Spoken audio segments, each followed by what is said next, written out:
Mark Wahlberg wakes up at 2:30 in the morning. He posts it. The internet applauds. Productivity gurus share it. Men in their 40s print it out and tape it to their bathroom mirrors like a scripture. But here is what none of those posts mention. There is a cluster of roughly 20,000 neurons sitting deep inside your hypothalamus. It is called the suprachiasmatic nucleus. It has been governing mammalian biology for over 300 million years. It does not care about your revenue goals. It does not care about your legacy. It does not negotiate with alarm clocks. When you wake at 2:30 a.m. and force your body into the day, you are not bending your biology to your will. You are declaring war on the most ancient timing system in the human body. And if you're a man over 40, that war does not end when your feet hit the floor. It continues in your arteries, your brain, your gut lining, and your endocrine system, quietly, every single morning, long after the motivation post gets its last like. This is not a debate about discipline. This is a medical investigation, and the findings are not good. To understand why 2:30 a.m. is so destructive, you have to understand what your body expects to be doing at that exact hour. The suprachiasmatic nucleus, your master clock, runs on light. When darkness falls, it signals the pineal gland to release melatonin. Core body temperature begins to drop. Heart rate slows.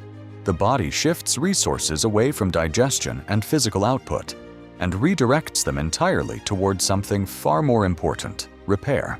Between midnight and roughly 6 a.m., your biological mandate is locked in. Consolidate memory, regulate hormones, flush the brain of toxic waste, rebuild cellular tissue.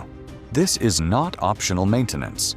This is the program your body has been running since before the first human being stood upright on African soil. Nobody is born with a 2:30 a.m. biology. That is not a variation in chronotype. It is a suppression of fundamental biological timing. What years of forced early waking actually does is train the body to silence its own signals, not erase them. The system does not stop running.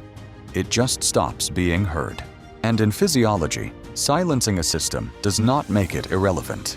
It makes the debt invisible until it is no longer manageable. For a man in his 50s, that invisibility is the most dangerous part of all. The first thing to break is cortisol, and not in the way the fitness world tells you. Cortisol follows a precise daily rhythm built into your circadian cycle. It is designed to rise gradually and peak around 8 to 9 in the morning, when your biology expects the day to begin. That morning peak is protective. It is anti-inflammatory. It is your body arming itself for the demands of a waking day. When you force yourself awake at 2:30, the body reads the disruption as a physiological emergency. Cortisol does not wait for its natural window. It spikes immediately, hard, and at the wrong phase of the circadian cycle entirely. That single misfiring would not matter if it happened once, but do it every morning for years, and you have engineered chronic cortisol dysregulation into your daily biology. Here is what that actually means for a man in his 40s. Chronically elevated cortisol at the wrong circadian phase degrades the mucosal lining of the gut. The tight junctions between intestinal cells begin to loosen. Bacteria and their byproducts cross the gut wall and enter the bloodstream. The immune system detects them and launches a response every morning, every day. That response is low-grade, systemic, permanent inflammation, the kind that does not feel like anything for years, the kind that shows up later as insulin resistance, cardiovascular disease, and accelerated cellular aging. This is not fringe science. It is documented across decades of shift work research on nurses, pilots, and factory workers, people whose schedules force the same circadian mismatch Wahlberg performs voluntarily. They show the same elevated inflammatory markers, the same metabolic deterioration, the same compressed lifespan relative to their peers on natural sleep schedules. The mechanism is identical. The only difference is that Wahlberg does it in a nicer gym. But the cortisol problem, as serious as it is not the most dangerous part of what happens at 2:30 a.m. The brain has a waste removal system. It was only fully discovered in 2013, and it changes everything about how we should evaluate any routine that cuts sleep short. It is called the glymphatic system. During deep slow-wave sleep and REM, your brain's glial cells physically contract.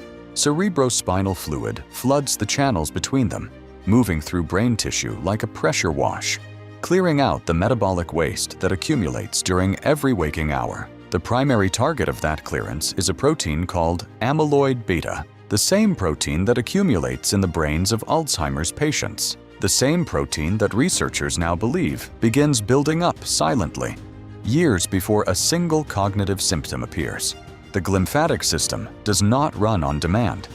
It cannot be scheduled into the first half of the night and completed before 2:30. It operates predominantly in the final hours of a full natural sleep cycle, between roughly 3 a.m. and 6 a.m., during the deep sleep and REM phases that are densest in the second half of the night. When Wahlberg's alarm goes off at 2:30, he is not waking up after a full night. He is waking up at the exact moment the glymphatic system is reaching its peak operational window. Every morning, the brain's most critical maintenance cycle gets terminated early. Every morning, a fraction more amyloid beta stays behind. Every morning, the clearance deficit grows. For a man over 40, whose glymphatic efficiency is already declining with age, doing this with the dedication of a professional athlete is not optimization. It is a long-term neurodegenerative risk factor practiced with extraordinary consistency. The cardiovascular system gets no exception either. Testosterone production in men is tied directly to sleep architecture. The majority of daily testosterone is synthesized during REM sleep, specifically during the deep REM cycles that occur in the final hours before natural waking.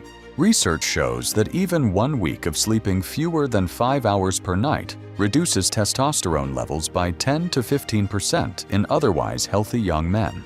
In men over 40, who are already losing roughly 1% of testosterone production per year through natural aging, the compounding effect of chronic REM truncation is not a minor inconvenience. It is an accelerant applied to a decline that is already in motion. The heart follows the same logic. Epidemiological data consistently links chronic circadian misalignment, even in physically active individuals with otherwise clean diets, to elevated resting blood pressure, increased arterial stiffness, and significantly higher risk of cardiac events. The heart muscle itself operates on a circadian schedule, its repair cycles, its pressure regulation, its electrical rhythm, all timed to the master clock. Disrupting that timing through years of misaligned waking does not make the heart stronger. It introduces chronic noise into a system that depends on precision to keep you alive. Wahlberg is an outlier of physical will. That is not in question. What is in question is whether physical willpower has any jurisdiction over cellular biology. The research says it does not. The cells do not grade on effort, they respond to signals. And at 2:30 a.m., every signal in the human body says the same thing. This is not the time. The 2:30 a.m. routine became a cultural moment because it fits a story we are already desperate to believe, that the distance between ordinary and exceptional is just a matter of being willing to suffer 1 hour earlier than everyone else. That story has nothing to do with biology. It is mythology dressed in fitness content. The most durably high-performing people on Earth, across sport, business, and cognitive fields, are not the ones who sleep least. They are the ones who protect sleep architecture most aggressively. The pattern across elite performers is not sacrifice. It is biological literacy applied at scale. What looks like weakness from the outside is, in most cases, simply an accurate understanding of what the body actually needs to sustain elite output across decades rather than years. Wahlberg's routine will likely never hurt him in ways he can see in the short term. That is precisely what makes it dangerous as a model. The damage from glymphatic disruption, cortisol dysregulation, testosterone erosion, and cardiovascular strain does not announce itself in your 40s. It arrives in your 60s in the form of cognitive decline, hormonal collapse, and cardiac events, at a point when tracing the cause back to a decades-long 2:30 a.m. alarm is nearly impossible. By then, the Instagram posts are long archived, and the biological ledger has already been settled. There is nothing wrong with waking up before the world. There is nothing wrong with wanting more from your days, your body, and your time. But there is a precise biological difference between waking up early and waking up at 2:30 a.m. One works with your circadian architecture, the other overrides it. Every single morning, across every system in your body that keeps you alive and functional past 60.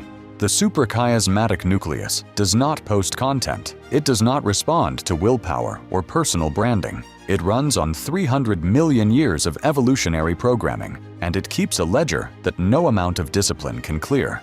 The question was never whether Wahlberg could sustain this. He clearly can. The question is whether men watching him do it should confuse endurance with intelligence. In biology, those have never been the same thing, and the difference, over a lifetime, is everything.